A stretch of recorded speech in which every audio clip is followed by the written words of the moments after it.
धारा 180 BNSS अन्वेषक अधिकारी द्वारा साक्ष्यों की परीक्षा या बयान का लिखना।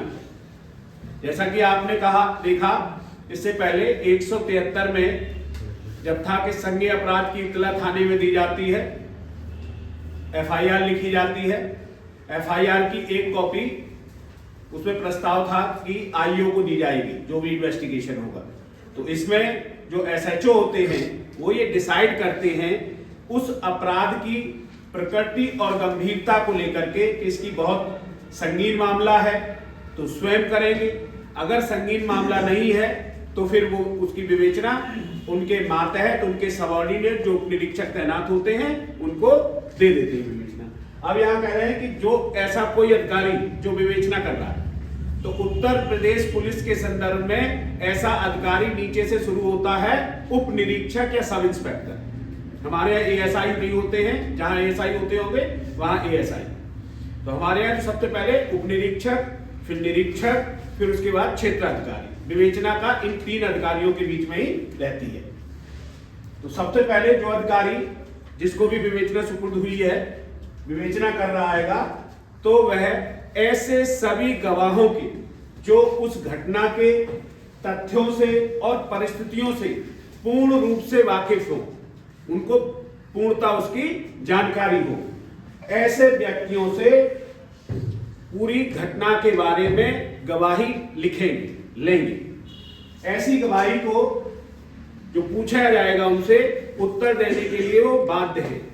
कौन? जो गवाह हैं। गवाह 2 भी हो सकते हैं, 4 भी हो सकते हैं, 5 भी हो सकते हैं, 10 भी हो सकते हैं। लेकिन इसमें यह कहा गया है कि ऐसे किसी प्रश्न का उत्तर गवाह नहीं देंगे जिससे वो खुद उस अपराध में फंस जाएं या उनका कोई अहित हो जाए। उसे छोड़ के बाकी सारे प्रश्न जितने भी पूछे जाएंगे IO द्वारा, इन्वेस्टिगेशन ऑफिसर द्वारा, वो सारे प्रश्नों के ठीक ठीक उत्तर देने के लिए बाध्य है। अगला है पुलिस अधिकारी ऐसे साक्षी के ऐसे गवाह के कथन को लेखबद्ध करेगा। तो पहले क्या करते थे? केस डायरी में लिखते थे, जो केस डायरी होती थी जिसमें विवेचना की जा रही है। अब लिख दिया है कि अब वो ऐसे बयानों को इलेक्ट्रॉनिक संचार के माध्यम के साधनों द्वारा भी कर सकते हैं, जैसे मोबाइल द्वारा रिकॉर्ड कर सकते हैं, लैपटॉप पे लिख सकते हैं या वीडियो कॉन्फ्रेंसिंग से भी बयान ले सकते हैं। इसका मतलब ये है। और मान लीजिएगा गवाह 5 हैं तो 5 गवाहों के अलग अलग बयान लिखे जाएंगे।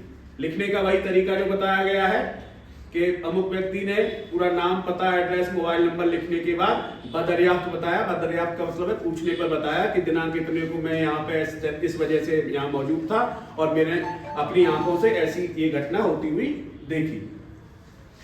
इसके बाद साक्षी के बयान को इलेक्ट्रॉनिक माध्यम से भी लिखा जाएगा, जैसे लैपटॉप पे लिख ले रहे हैं, कंप्यूटर पे लिख रहे हैं। आजकल तो एक और आ गया है कि आप जो बोलते हैं वो जो है उसमें लिखता जाता है, तो वो किसी भी माध्यम से वो अब लीगल हो गया, वैलिड हो गया है।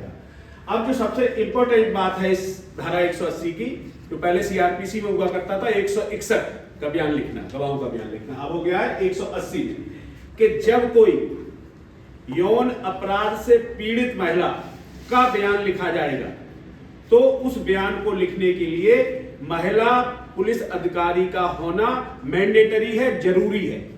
किसी भी मेल पुलिस ऑफिसर द्वारा किसी महिला का जो यौन अपराध से पीड़ित है का बयान नहीं लिखा जाएगा। इतनी बात समझ में आई? ओके।